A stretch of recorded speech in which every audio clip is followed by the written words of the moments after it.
The sun will rise very soon in my area, but not yet anyway. Ladies and dudes, it's time for another movie review. And it will be another Bluth film. But one of the most forgotten films of all time, but at least it's very darn likable to watch. That's for sure. Well, anyway, hi ladies and dudes, this is Rebecca Lynn Barkley, aka MoveUp97. This is my review for today. And yes, my Santa hat is back for a couple of videos here and there for December before 2021 will end. And we can head on to 2022, and I hope things will be a lot better than ever. Hopefully. Cross my fingers. Yes, ladies and dudes, I've tried really hard to find some other movie reviews before 2021 will end. And I kept thinking, and I was thinking maybe one of these days I will do all three of the Spider-Man movie reviews. You know, 1, 2, and 3, before we can see Spider-Man No Way Home. I was planning to do that, but sadly, I gotta wait because I just asked for requests in the library, if you know what I mean. So Sally, it's on hold. So, what will be my next movie review for the day? Well, to tell you the truth is, ladies and dudes, if you did remember a couple of my movie reviews here and there, I did do a couple of Bluth films here and there, but not all of it. I just want to go with just some of the, Bluth films I like. And yes, I finally got another movie review for all of you. I'm gonna go ahead and do my next movie review, Doodle. And yes, I do remember that film when I was a kid. And I think, if memory serves me right, I think I did see a TV spot of it when I was a little girl. I think I was 4 years old at that time. 3 or 4, I can't remember. But I think I did see a TV spot of it a while back. And yeah, my family once had a tape cassette of it, but I have no idea what the heck happened to it. I think we threw it away. Hard for me to say. So yep, without further ado, ladies and dudes, let's head on to my next movie review, Doodle. So let's head on to the main plot of the story.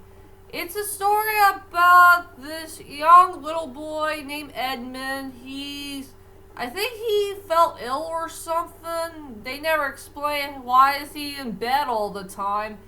His mother was trying to tell her little boy a story about this rooster named Chanticleer who has a fantastic, amazing voice, and he knows how to crow so well and try to make all his farm pals so happy. But not until this bird came out of nowhere and started to attack Chanticleer. And, Chanticleer missed, the part when the sun was going to rise and he's going to start to crow. And all the farm animals were mad and upset, and they called him fake, and those farm animals really hurt his feelings, and sadly Chanticleer left the farm for a very sad reason. And then here comes an owl that came out of nowhere and started to cause chaos for the world. And now poor Edmund is going to get involved in the cartoon world, and that owl turned him to a cat. Well, a small kitten, of course. And, well, it's up to him to find a way to get everything fixed up and find Chanticleer and bring him home so the sun can rise again. Well, if you know the whole storyline very carefully, about one of the most forgotten films of all time called Doodle. So that's my whole entire plot on Doodle. And I guess everybody wants to know is what the heck do I think about this movie? Well, I remember when I was a kid, I really loved this movie. Because, you know me, I'm a cartoon fan, and I love 2D hand-drawn animations. But in later on times, I will say it's somewhat good, somewhat okay. But the only thing that did blew me away the most is the 2D hand-drawn animation. That's the best part I love about this movie. And yes, it did show a little bit of live action for it. That's for sure. So, I will say it's somewhat good, somewhat okay for me. But at least it gave me some nostalgia moments for it. I will say the storyline is fine for the most part.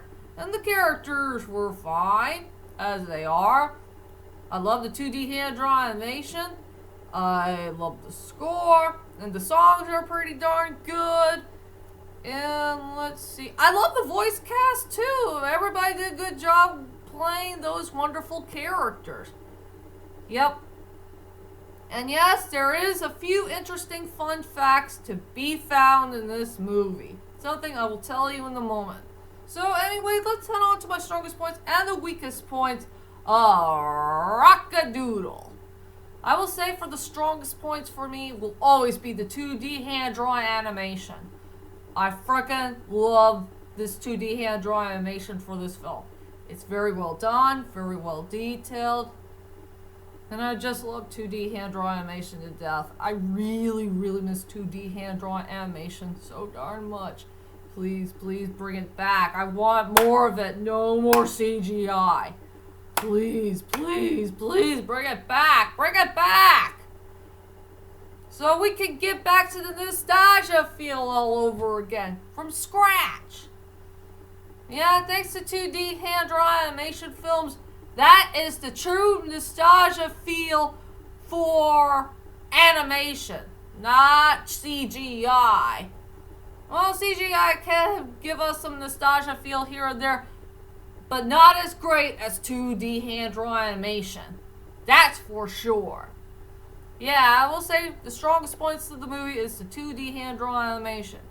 And now let's go on to interesting fun facts you should know about this film. Remember that dude named Phil Harris? The one who did Bluth, Thomas O'Malley, and Little John. This is his last and final film that he'll ever do for a movie. So he went on to retirement, and he also did a song for this movie as well. Something about a dog who needs to learn to tie his shoes. So yeah, that's a really sad shame. And also, another interesting fun fact you should know about this film is those two actors, Christopher Plummer and Charles Nelson Riley. I hope I got that dude's name right. You know, who's a comedy relief guy. You know, back from the 60s, I think. Okay, here's an interesting fun fact you should know about these two actors. This is their second film together with Don Bluth. The very first film that they worked on, well, since they worked with the same director, Christopher Plummer did work with Don Bluth in The American Tale. Says he played this pigeon dude who was trying to make the Statue of Liberty. And also for Charles Nelson Riley, he became the main villain's right-hand dog from All Dogs Go to Heaven. So, did you pay attention to that important fun fact that nobody never knew about Rock-a-Doodle? Yes. Those two familiar actors who are very well legendary, they did work with Don Bluth for the second time. Surprisingly to say. And did you remember that woman who played Goldie? She is the woman who played Audrey from Little Shop of Horrors. And yeah, she did also do a musical number with the main character who played Chanticleer. Yeah. So those are the interesting fun facts I did found with Rock-a-Doodle. And now let's go on to the weakest points for this movie. I will say for my weakest points for this movie, I think this movie is a bit too rushy. I think the storyline was a little bit rushed. So around the beginning and some part in the middle. I wish they could give us like extra 10 minutes or something. Maybe we could flesh out and develop these characters a little bit more and try to get to know Chanticleer's backstory and all that stuff. Maybe I would like to see the storyline to slow down just a little bit and just give us a few more parts to the film. That's all I could say about the main weak point of this film. And now let's go on to the characters. I will go with the two characters that stand out to me in this film. Just two. The first character I want to talk about is Chanticleer. Played by Glenn Hammond or something like that. It's so hard to pronounce that dude's name, but he's known as some type of country singer. I haven't done any research about this guy, but I think I heard about him a little bit maybe, but it's been a long time. I really like Chanticleer. He's a really good character and a very interesting character indeed. I will say his storyline is fun, and he has a really cool personality and attitude, and I love his look and design. And it's a really cool idea to make a character who's trying to be like Elvis. That was really darn a genius idea for this character. And yeah, the actor who did play Chanticleer, he did a pretty good job playing with this really awesome dude who can sing so well, and he can do a great Elvis impression. Yep, that's really darn cool. Yeah. What else I could say about this actor who played this wonderful character? So overall, Chanticleer is a great character overall. And let's go with Pertu, played by our dear beloved Phil Harris. I like Pertu. I think he's truly the most enjoyable character in the whole entire movie. And I will say he's one of the best characters I do care about in this film. He's smart, he's brave, and I really like the part where there's a dog who wants to tie his own shoes since he had trouble with it, and Edmund did the best he could to teach him how to tie his shoes. So yeah, he's a very fun, interesting character to watch. And yeah, he also did the narration for this film as well. That was really darn cool. So yeah, this movie did bring me back memories, and it's a good film to watch, but somewhat okay. Now I think I don't have anything else to say about this movie, so let's head on to my final thoughts of Rock-a-Doodle. Overall, Rock-a-Doodle is a pretty good movie, but yet somewhat an okay film. But at least it brought me back nostalgia for it. I will say the storyline's fine, the characters are fine. I love the voice cast, I love the 2D hand-drawn animation, and the songs are pretty good, and it has a good, interesting score. And like I said, I miss 2D hand-drawn animation so much, and I just want it back for a very important reason. So for my rating for this film, I decided to give this movie a 7 out of 10. I think it's a very important number to give for this film. And yeah, it's one of the most forgotten films that came from in the 90s. That's for sure. So anyway, that's my whole entire movie review of Rock-a-Doodle. I hope you enjoy this movie review, and join me next time for my next movie reviews to come. The only thing I know right now is Spider-Man No Way Home, aka Spider-Man Into the Spider-Verse, the live action version. And I can't wait to see this movie in theaters, and I already got my money for the ticket. But I'm just gonna get it at Regal, if you know what I mean.